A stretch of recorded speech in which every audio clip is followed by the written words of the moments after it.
रूपनगर के साथ लगते गांव में फॉरेस्ट विभाग के अधिकारी पुलिस फोर्स के साथ पहुंचे जमीन पर पौधे लगाकर कब्जा करने के लिए, मगर किसानों ने इसका विरोध किया, जिस कारण फॉरेस्ट विभाग के अधिकारी और मौके पर पहुंचे पुलिस कर्मचारियों को वापस जाना पड़ा। किसानों का कहना है कि फॉरेस्ट विभाग उनकी जमीनों पर पौधे लगाकर कब्जा करना चाहते हैं। उन्होंने कहा कि पिछली 3 पीढ़ियों से इस बंजर जमीन को किसानों ने आबाद किया। जब जमीन अच्छी हो गई तो विभाग कब्जा लेने पहुंच गए। वहीं वन विभाग के फॉरेस्ट ऑफिसर ने बताया कि पिछले 50 सालों से इन जमीनों पर कई लोगों का कब्जा है, जिसमें ज़्यादातर भूमाफिया है और यह लोग आगे ज़मीनें बेच रहे हैं। यह ज़मीन सतलुज दरिया के किनारे पर है। अब पंजाब सरकार के आदेश पर यहाँ ग्रीन बेल्ट बनाने के ਸਿੰਘ ਹੈ ਜੀ। ਇਹ ਪਿੰਡ ਸੁਰਤਾਪੁਰ ਦੇ ਨਾਲ ਲੱਗਦੇ 5-7 ਪਿੰਡਾਂ ਦਾ ਰਕਬਾ ਜੀ ਇੱਥੇ, ਜੋ ਕਿ 1-1 2-2 ਕਿੱਲੇ ਜ਼ਿਮੀਂਦਾਰਾਂ ਦੇ ਕੋਲ ਨੇ। ਸੈਂਟਰ ਗਵਰਨਮੈਂਟ ਦੀ ਪੁਰਾਣੀ ਜ਼ਮੀਨ ਆ ਇਹ। ਇਹਨਾਂ ਸਾਡੇ ਬਜ਼ੁਰਗਾਂ ਨੇ ਆਬਾਦ ਕੀਤੀ ਹੋਈ ਜ਼ਮੀਨ ਆ ਇਹ। ਕਹ ਲਓ ਵੀ ਚੌਥੀ ਪੀੜ੍ਹੀ ਦੇ ਜਵਾਕ ਸਾਡੇ ਕੋਲ ਇੱਥੇ ਬੈਠੇ ਆ। ਅਸੀਂ ਚੌਥੀ ਪੀੜ੍ਹੀ ਦੇ ਵਿੱਚ ਆਉਂਦੇ ਆ, ਜਿਹੜੀ ਇਹ ਜ਼ਮੀਨ ਜਦੋਂ ਦੀ ਆਬਾਦ ਹੋਈ ਆ। ਅੱਜ ਜੰਗਲਾਤ ਮਹਿਕਮਾ ਆ ਕੇ ਸਾਨੂੰ ਧੱਕੇ ਨਾਲ ਇਹਦੇ ਤੇ ਪਲਾਂਟੇਸ਼ਨ ਕਰਨਾ ਚਾਹੁੰਦਾ ਵਾ, ਤੇ ਅਸੀਂ ਉਹਦੀ ਵਿਰੋਧ ਦੇ ਵਿੱਚ ਸਾਰੇ ਇਕੱਠੇ ਹੋਏ ਆ। ਸਾਡੇ ਜ਼ਿਮੀਂਦਾਰ ਭਾਈ ਆਪਦੇ ਕੰਮ ਦੇ ਟਾਈਮ ਦੇ ਵਿੱਚੋਂ ਟਾਈਮ ਕੱਢ ਕੇ ਆ ਕੇ ਬੈਠੇ ਨੇ। ਸਾਡੀਆਂ ਮਤਾਵਾਂ ਘਰ ਦਾ ਕੰਮ ਛੱਡ ਕੇ ਇੱਥੇ ਆ ਕੇ ਬੈਠੀਆਂ ਨੇ। ਉਹਨਾਂ ਨੇ ਪਹਿਲਾਂ ਨਹੀਂ ਗੱਲ ਕਰੀ ਸੀ? ਸਾਨੂੰ ਕੋਈ ਪਹਿਲਾਂ ਨਹੀਂ ਪਤਾ ਲੱਗਿਆ ਜੀ। ਕੱਲ ਉਹਨਾਂ ਪਰਸੋਂ ਇੱਕ ਕੋਈ ਆ ਕੇ ਚੌਂਕੀਦਾਰ ਸਾਹਿਬ ਕੋਲ ਕਹਿ ਗਏ ਨੇ, ਕੋਈ ਚਿੱਠੀ ਨਹੀਂ, ਕੋਈ ਪੱਤਰ ਨਹੀਂ, ਕੋਈ ਕੁਛ ਨਹੀਂ ਗਈ ਸਾਡੇ ਕੋਲ ਆਇਆ। ਹੁਣ ਤੁਸੀਂ ਕੀ ਚਾਹੁੰਦੇ ਹੋ? ਅਸੀਂ ਚਾਹੁੰਦੇ ਆ ਸਰਕਾਰ ਸਾਨੂੰ ਇਹਦੇ ਮਾਲਕਾਨਾ ਹੱਕ ਦੇਵੇ, ਕਿਉਂਕਿ ਸਾਡੀ ਆਬਾਦ ਕੀਤੀ ਹੋਈ ਆ। ਜਦੋਂ ਇੱਥੇ ਪਹਿਲਾਂ ਕੋਈ ਆ ਕੇ ਵੜਦਾ ਨਹੀਂ ਸੀ, ਉਦੋਂ ਸਰਕਾਰ ਸੁੱਤੀ ਪਈ ਸੀ। ਸਾਡੇ ਬਜ਼ੁਰਗਾਂ ਨੇ ਆਪਦੇ ਹੱਡ ਰਗੜ ਕੇ ਇਹਨੂੰ ਆਬਾਦ ਕੀਤਾ। ਅੱਜ ਉਹਨਾਂ ਨੂੰ ਦਿਖਣ ਲੱਗ ਗਈਆਂ ਜ਼ਮੀਨਾਂ। ਸੁਖਦਰਸ਼ਨ ਸਿੰਘ, ਪਿੰਡ ਜਿੰਦਾਪੁਰ ਤੋਂ। ਹਾਂਜੀ। ਸੋ ਮੈਂ ਇਸ ਕੇਸ ਨੂੰ ਡੀਲ ਕਰਦਾ ਬਹੁਤ ਦੇਰ ਤੋਂ। ਹਾਂਜੀ। ਇਹ ਕਹਾਣੀ ਇਸ ਤਰ੍ਹਾਂ ਹੈ ਜੀ ਵੀ ਸਾਲ 1971 ਦੇ ਵਿੱਚ ਸਾਰੇ ਪੰਜਾਬ ਦੇ ਵਿੱਚ 26,570 ਏਕੜ ਰਕਬਾ ਵਣ ਵਿਭਾਗ ਨੂੰ 5 ਰੁਪਏ ਏਕੜ ਹਿਸਾਬ ਨਾਲ ਤਬਦੀਲ ਕਰ ਦਿੱਤਾ। ਜਦੋਂ ਸਰਕਾਰ ਨੇ ਦੇਖਿਆ ਕਿ ਲੋਕ ਇਹਨਾਂ ਦੇ ਪਹਿਲਾਂ ਹੀ ਕਾਬਜ਼ ਨੇ, ਲੋਕਾਂ ਦੀ ਰੋਜੀ ਰੋਟੀ ਉੱਤੇ ਨਿਰਭਰ ਕਰਦੀ ਹੈ, ਤਾਂ ਇਹ 22 ਅਗਸਤ 1973 ਨੂੰ ਸਰਕਾਰ ਨੇ ਵਣ ਵਿਭਾਗ ਤੋਂ ਵਾਪਸ ਲੈ ਕੇ ਸਰਪਲਸ ਕਰਾਰ ਰਕਬਾ ਦਿੱਤਾ। ਇਹਦੇ ਵਿੱਚ 3282 ਏਕੜ ਰਕਬਾ ਜਿਹੜਾ ਹੈਗਾ ਜੰਗਲਾਤ ਦਾ ਨੂੰ ਦਿੱਤਾ ਸੀ 71 ਦੇ ਵਿੱਚ। 73 ਦੇ ਵਿੱਚ 2350 ਏਕੜ ਰਕਬਾ ਜਿਹੜਾ ਵਾਪਸ ਲੈ ਲਿਆ।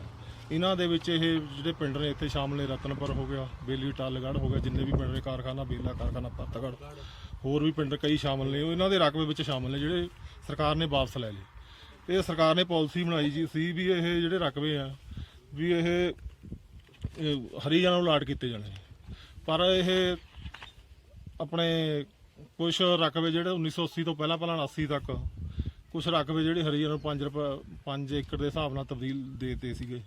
ਕੁਝ ਰਕਬੇ ਰਹਿ ਗਏ ਤੇ ਸਰਕਾਰ ਨੇ ਇਹਦੇ ਬਾਰੇ ਕਈ ਵਾਰੀ ਕਮੇਟੀਆਂ ਵੀ ਬਣਾਈਆਂ, ਪਰ ਪਰੰਤੂ ਕਿਸੇ ਕਮੇਟੀ ਨੇ ਕੋਈ ਵੀ ਰਕਬਾ ਅਲਾਟ ਨਹੀਂ ਕੀਤਾ। ਅੱਜ ਕੀ ਵਾਰਦਾਤ ਹੋਈ ਹੈ ਜੀ? ਵਾਰਦਾਤ ਨਹੀਂ ਹੈ ਜੀ। ਇੱਥੇ ਇੱਕ ਜਿਹੜੇ ਸੁਰਤਾਪੁਰ ਮੰਡ ਦੀ ਇਹ ਲੋਕ ਨੇ, ਜਿਨ੍ਹਾਂ ਕੋਲ ਇਹ ਇੱਥੇ ਪਿਛਲੇ ਇਹਨਾਂ ਦੇ ਕਹਿਣ ਮੁਤਾਬਕ ਪਿਛਲੇ 40-50 ਸਾਲਾਂ ਤੋਂ ਇਹਨੂੰ ਵਾਹ ਰਹੇ ਨੇ।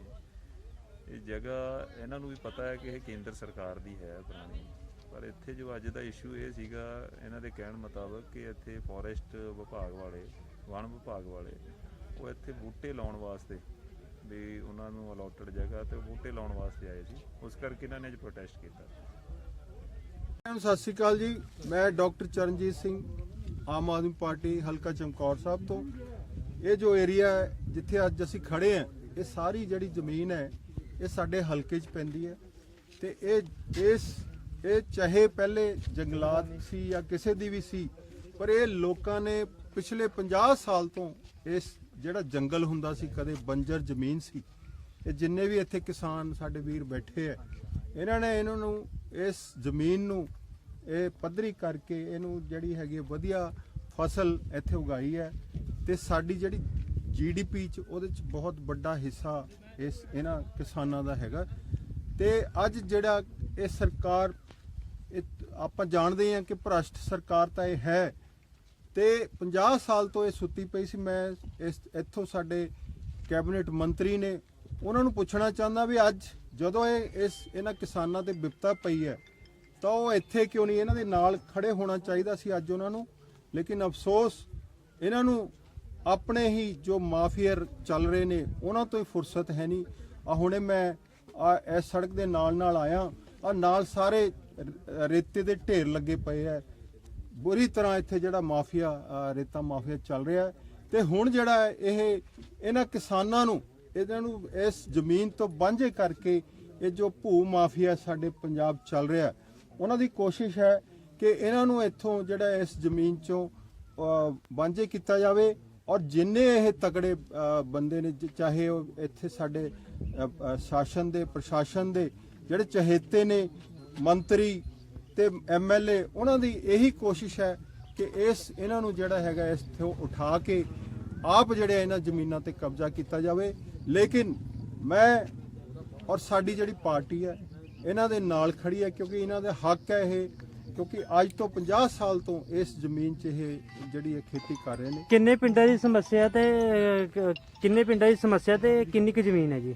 15 ਪਿੰਡ, ਤਕਰੀਬਨ 15 ਪਿੰਡ ਹੈ ਔਰ 800 ਕਿੱਲੇ ਜਿਹੜਾ ਹੈਗਾ ਇਹ ਜ਼ਮੀਨ ਹੈ। ਤੇ ਇਹ ਗੱਲ ਮੈਂ ਹੋਰ ਕਹਿਣਾ ਚਾਹੁੰਦਾ ਕਿ ਇਹ ਜਿਹੜੇ ਜਿੰਨੇ ਵੀ ਸਾਡੇ ਕਿਸਾਨ ਵੀਰ ਇਸ ਜਿਹੜੀ ਜ਼ਮੀਨ ਨੂੰ ਵਾਹ ਰਹੇ ਨੇ, ਮੈਂ ਸਰਕਾਰ ਨੂੰ ਇਹ ਅਪੀਲ ਕਰਦਾ ਕਿ ਹੁਣ ਇਹ ਜਿੰਨੇ ਇਹਨਾਂ ਦੇ ਪਰਿਵਾਰ ਹੈ ਸਾਰੇ ਇਸ ਜ਼ਮੀਨ ਤੇ ਆਸਰਿਤ ਹੈ। ਕਿਸੇ ਕੋਲ 2 ਕਿੱਲੇ, ਕਿਸੇ ਕੋਲ 5 ਕਿੱਲੇ।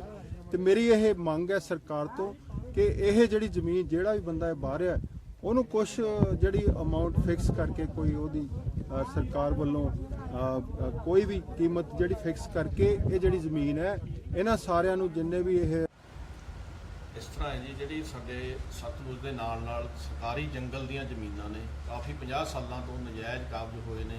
ਵੱਖ-ਵੱਖ ਤਰ੍ਹਾਂ ਦੇ ਲੋਕ, ਮਾਫੀਆ ਹੈ ਜ਼ਿਆਦਾਤਰ, ਅੱਗੇ ਵੇਚੀ ਜਾਂਦੇ ਆ। ਹੁਣ ਅਸੀਂ ਗ੍ਰੀਨ ਕਵਰ ਵਧਾਉਣ ਦੇ ਲਈ ਸਾਡੇ ਮੰਤਰੀ ਸਾਹਿਬ ਦੀਆਂ ਹਦਾਇਤਾਂ ਤੇ ਅਸੀਂ ਇਹ ਕੇਸ ਲਗਾਇਆ ਸੀ। ਕੇਸ ਅਸੀਂ ਜਿੱਤ ਗਏ। ਕੁਝ ਨਿਸ਼ਾਨਦੇਹੀਆਂ ਨੇ, ਉਹ ਨਿਸ਼ਾਨਦੇਹੀਆਂ ਲਈ ਅੱਜ ਤਰੀਕ ਜਿਹੜੀ ਮੁਕਰਰ ਕੀਤੀ ਸੀ, ਪਰੰਤੂ ਲਾਕਡਾਊਨ ਹੋਣ ਕਾਰਨ ਤੇ ਪੱਤਰ ਵਿਹਾਰ ਦੇ ਵਿੱਚ ਅੜਚਨ ਪੈਣ ਕਾਰਨ ਅੱਜ ਸਾਡਾ ਸਿਰੇ ਨਹੀਂ ਚੜ੍ਹ ਸਕਿਆ, ਸਿਕਿਉਰਿਟੀ ਨਹੀਂ ਮਿਲ ਸਕੀ। ਆਉਂਦੇ ਕੁਝ ਦਿਨਾਂ 'ਚ ਅਸੀਂ ਇਹ ਕਬਜ਼ੇ ਜ਼ਰੂਰ ਕਰਾਵਾਂਗੇ। ਇਸ ਦੇ ਵਿੱਚ ਜ਼ਿਆਦਾਤਰ ਜਿੰਦਾਪੁਰ ਪਿੰਡ ਹੈਗਾ, ਚੁੱਕੀ ਹੈ, ਬੇਲਾ ਕਾਰਖਾਨਾ ਹੈ, ਦੈਨ ਗੋਬਿੰਦਗੜ੍ਹ ਕਿਲਚੀਆਂ ਹੈ। 5-7 ਪਿੰਡਾਂ ਦੇ ਵਿੱਚ ਤਕਰੀਬਨ 700-800 ਏਕੜ ਜ਼ਮੀਨ ਤੇ ਨਜਾਇਜ਼ ਕਬਜ਼ਾ ਲੋਕਾਂ ਨੇ ਕੀਤਾ ਹੋਇਆ ਹੈ। ਇੱਥੇ ਅਸੀਂ ਵਧੀਆ ਤੋਂ ਵਧੀਆ ਟਾਲ ਪਲਾਂਟ ਲਗਾ ਕੇ ਇਹਨੂੰ ਗ੍ਰੀਨ ਕਰਾਂਗੇ ਤਾਂ ਕਿ ਵਣ ਕਵਰ ਵੱਧ ਸਕੇ ਅਤੇ ਵਾਤਾਵਰਨ ਸਾਫ਼ ਹੋ ਸਕੇ। ਸਰ, ਉਹਨਾਂ ਦਾ ਕਹਿਣਾ ਸੀ 40-50 ਸਾਲ ਤੋਂ ਇੱਥੇ ਕੰਮ ਕਰ ਰਹੇ ਆ ਇਸ ਜ਼ਮੀਨ ਤੇ। ਹਾਂ, ਇੱਥੇ ਦਰਿਆ ਦਾ ਏਰੀਆ ਹੈਗਾ, ਇਹਦੇ ਨਾਲ ਜ਼ਮੀਨਾਂ ਕਦੇ ਹਟ ਜਾਂਦੀਆਂ ਨੇ, ਕਦੇ ਡੁੱਬ ਜਾਂਦੀਆਂ ਨੇ, ਤੇ ਨਿਸ਼ਾਨਦੇਹੀ ਦੇ ਵਿੱਚ ਵੀ ਦੀ ਪ੍ਰੋਬਲਮ ਆਉਂਦੀ ਹੈ। ਤੇ ਕਾਨੂੰਨੀ ਪ੍ਰਕਿਰਿਆ ਵੀ ਥੋੜੀ ਲੰਬੀ ਹੋ ਗਈ ਸੀ, ਸਾਨੂੰ ਸਿਕਿਉਰਿਟੀ ਵੀ ਨਹੀਂ ਸੀ ਮਿਲ ਰਹੀ। ਇਸ ਲਈ ਹੁਣ ਦੁਬਾਰਾ ਅਸੀਂ ਸਿਕਿਉਰਿਟੀ ਲੈ ਕੇ ਤੇ ਅਸੀਂ ਪੈਸਕੋ ਤੋਂ ਵੀ ਮੁਲਾਜ਼ਮ ਹਾਇਰ ਕਰ ਰਹੇ 30-35 ਤਾਂ ਕਿ ਦੁਬਾਰਾ ਕਬਜ਼ਾ ਨਾ ਕੋਈ ਇੱਦਾਂ ਦਾ ਹੈ। ਕਿਆ ਰੋਲਾ? ਕਿੱਥੇ ਗਏ ਉਹ? ਕਿੱਥੇ?